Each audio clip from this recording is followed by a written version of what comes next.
Hello everyone. इस video में हम पढ़ेंगे फैसियोला हेपेटिका के हैबिट एंड हैबिटेट के बारे में, इसकी एक्सटर्नल एंड इंटरनल मॉर्फोलॉजी के बारे में, और नंबर सेकंड इसके डाइजेस्टिव सिस्टम के बारे में। तो सबसे पहले हम बात करेंगे हैबिट एंड हैबिटेट के बारे में।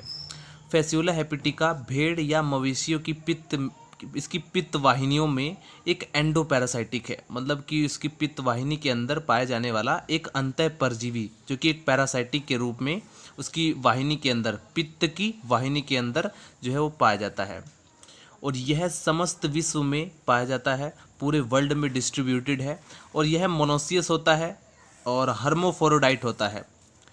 मोनोसियस या हर्मोफोरोडाइट, इसका मतलब क्या होता है जनरली कि जब मेल और फीमेल एक ही बॉडी के अंदर हों, जैसे ये फैसियोला हेपेटिका का की बॉडी स्ट्रक्चर आप देख पा रहे हैं, इसी के अंदर मेल और फीमेल दोनों एक ही मेल और रिप्रोडक्टिव यूनिट जो होता है, मेल और फीमेल ऑर्गन्स, वो दोनों को दोनों एक ही बॉडी के अंदर पाया जाता है।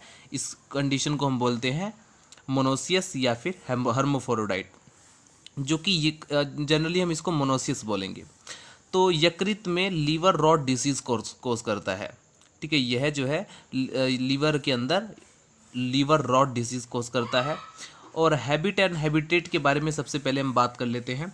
फैसियोला हेपेटिका जो है वो संसार के समस्त भागों में पूरे वर्ल्ड में डिस्ट्रीब्यूटेड है। और यह डायजेनेटिक ट्रीमेटोड है। डायजेनेटिक का मतलब जो अपनी लाइफ साइकिल को कंप्लीट करने के लिए एक से ज़्यादा होस्ट की हेल्प लेते हैं। मतलब यहाँ पर डायजेनेटिक मतलब सिंपल से ये हो गया कि ये दो होस्ट की हेल्प लेता है, अपनी लाइफ साइकिल को कंप्लीट करने के लिए दो होस्ट की हेल्प लेता है। और इसका जो प्राइमरी होस्ट होता है वो भेड़ होता है, शिप होता है। और जहाँ पर यह यकृत एवं पित्त वाहिनियों में पाया जाता है। इसके संक्रमण से यकृत जो है, लीवर जो है वो काम करना बंद कर देता है और उसमें जो है लीवर रॉट डिजीज़ कोज हो जाता है। अब हम बात करेंगे इसके एक्सटर्नल मॉर्फोलॉजी के बारे में और डायग्राम। सबसे पहले आप यहाँ पर इसका डायग्राम देखें, ये फैसियोला हेपेटिका का डायग्राम है। ऊपर की तरफ इसमें माउथ होता है और ओरल सकर्स होते हैं, और उसके बाद हेड लोब होता है, ये इसका हेड लोब है। और ये इससे जस्ट नीचे की तरफ गोनोपोर होता है, और ये होता है एसिटाबुलम। एसिटाबुलम का कार्य क्या होता है, ये बॉडी को चिपकाए रखता है। इंटेस्टाइनल के जो हमने बताया था आपको पित्त वाहिनी में, उसमें जो है ये इसकी हेल्प से, एसिटाबुलम की हेल्प से ये जो है चिपका रहता है। और ये इसका एक्सक्रीटरी पोर है। शेप एंड साइज के बारे में अगर हम बात करें तो फैसियोला हेपेटिका का जो शरीर है वो कोमल है, सॉफ्ट है और मस्कुलर होता है, और लीफ के समान, लीफ लाइक एंड पृष्ठ अधर से चपटा होता है, फ्लैटेड होता है। इसकी लंबाई लगभग 1.8 सेंटीमीटर से 3 सेंटीमीटर तक हो सकती है। इसका रंग जो है वो गुलाबीपन लिए हुए भूरा सा तथा किनारों से काला होता है। शरीर का अगला भाग चौड़ा, नुकीला तथा पिछला भाग संकरा होता है। और इसके अगले सिरे पर एक छोटा सा शंक्वाकार उभार होता है जिसे हम हेडलोब बोलते हैं। जैसा कि आप यहाँ पर देख सकते हैं, हमने यहाँ पर बताया था, ये हेडलोब प्रेजेंट होते हैं। और इसमें अपेक्स पर, इसके ऊपर की तरफ इसमें जो है एक गोलाकार छिद्र होता है जिसे हम माउथ बोलते हैं। और सकर्स की अगर हम बात की जाए, जिसकी हेल्प से ये जो है चूसता है, ब्लड को सक करता है, तो यहाँ पर फैसियोला एक द्विचूसक है, मतलब कि डाइसकर्स ट्रीमेटोड जंतु है, जिसमें अगर ध्यान से देखा जाए तो आप आगे बढ़ते हैं। दो सकर्स होते हैं। ठीक है, पहला सकर्स जो होता है वो ओरल चैम्बर कहलाता है। ठीक है, ओरल सकर्स कहलाता है। और यह माउथ के चारों ओर एक मस्कुलर प्याले के समान होता है जिसका व्यास लगभग 1 मिलीमीटर होता है। और यह सक्टोरियल ऑर्गन की भांति कार्य करता है और पोषक से अपना भोजन ग्रहण करता है। अभी इसकी बॉडी की एक एक स्ट्रक्चर्स को हम यहाँ पर डिफाइन कर रहे हैं। शरीर के अधर तल पर शीर्ष शंकु के कुछ पीछे तस्तरी के आकार का एक वेंट्रल सकर्स होता है। और अधर सकर्स को हम एसिटाबुलम भी बोलते हैं। इसका व्यास लगभग 1.6 मिलीमीटर होता है और इसके मध्य में कोई छिद्र नहीं होता। इसका शरीर अन्य अंगों से कोई संपर्क नहीं होता, यह केवल शरीर को पोषक से चिपकाए रखता है। एसिटाबुलम जो होता है वो पोषक से, मतलब कि इसकी बॉडी को, फैसियोला हेपेटिका की जो बॉडी है उससे पूरे शरीर को चिपकाए रखता है, होस्ट के शरीर से आप कह सकते हैं चिपकाए रखता है। उसके बाद आता है पोर्स। इसमें पोर्स कितने प्रकार के प्रेजेंट होते हैं, छिद्र कितने प्रकार के प्रेजेंट होते हैं। तो एक तो माउथ छिद्र होता है और दूसरा ओरल सकर्स के मध्य में बीच में अब मैंने आपको बताया इसके अलावा दो छिद्र, एक तो होता है जेनिटल अपर्चर या गोनोपोर। यह अधर तल पर एसिटाबुलम के ठीक आगे की ओर स्थित होता है मध्य रेखा में। एक्सक्रीटरी पोर, यह जो है शरीर के अधर तल के पिछले सिरे पर स्थित होता है और जनन काल में शरीर के पृष्ठ तल पर लगभग मध्य में एक सूक्ष्म अस्थायी छिद्र बन जाता है जिसको हम ओपनिंग ऑफ लॉरल कैनाल्स कहते हैं। अब हम बात करेंगे इसके इंटरनल स्ट्रक्चर के बारे में, क्योंकि internal structure one of the most important है। बॉडी वाल अगर देखी जाए तो परजीवी के स्वभाव के अनुरूप फैसियोला की जो बॉडी वाल है वो इसकी बहुत ही विशेषताएं पाई जाती है। इसकी एपिडर्मिस में सेल्स नहीं होती और देह भित्ति में लेयर पाए जाते हैं, ठीक है, स्तर पाए जाते हैं।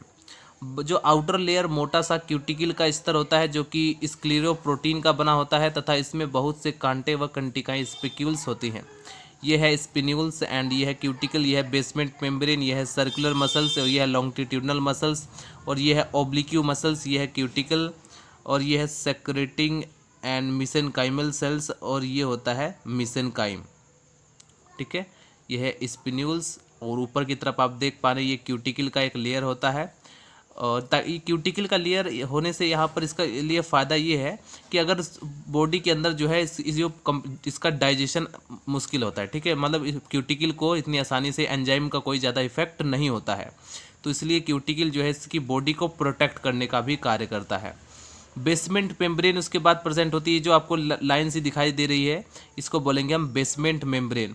और उसके नीचे जस्ट आपको दिखाई देगा ये पूरा सर्कुलर मसल्स होती हैं और ये होती है लॉन्गिट्यूडिनल मसल्स।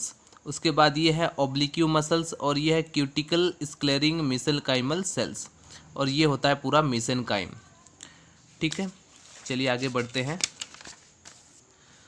अब देखो हमने जो पिछला आपको डायग्राम दिखाया था, ये जो डायग्राम आपको दिखाई दे रहा है ये लिया गया था यहाँ पर लाइट माइक्रोस्कोप से, बट हमने अब यहाँ पर हम देखते हैं इसको इलेक्ट्रॉन माइक्रोस्कोप से, इसकी बॉडी वाल की स्ट्रक्चर को। यह है इलेक्ट्रॉन माइक्रोस्कोप से लिया गया इसमें। तो इलेक्ट्रॉन माइक्रोस्कोप आपको पता है हाई पावर का होता है तो उसमें ज़्यादा कुछ दिखाई देगा। तो इसमें देखेंगे जैसे आपको देख सकते हैं, अगर हम यहाँ से स्टार्ट करते हैं इसमें पोर कैनाल्स भी दिखाई दिए।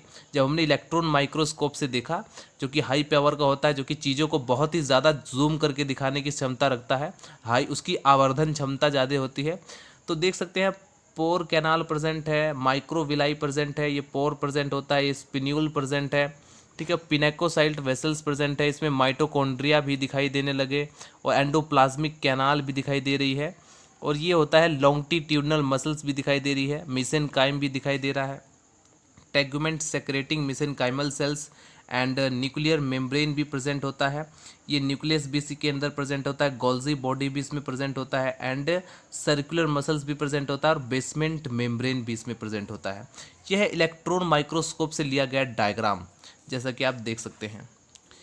अगर हम बात करें बेसमेंट मेम्ब्रेन, यहाँ पर जितना भी स्ट्रक्चर्स है जो मैं आपको डायग्राम में पहले से ही एक्सप्लेन कर चुका हूँ, वही सब एक्सप्लेनेशन यहाँ पर है। पैरेन्काइमा और मिसेनकाइमा विभिन्न शरीर के अंगों के बीच खाली स्थान तथा ब्रांचिड व द्रव से भरी पैरेन्काइमेटस सेल से भरा रहता है। ग्लैंड सेल्स देह भित्ति के पेशी स्तर में विभिन्न प्रकार की एक कोशिकीय ग्रंथियाँ होती हैं। फैसियोला की क्यूटिकल बहुकेंद्रिक जीव द्रव्य के एक मोटे स्तर की बनी होती है। उसके बाद टॉपिक आता है डाइजेस्टिव सिस्टम।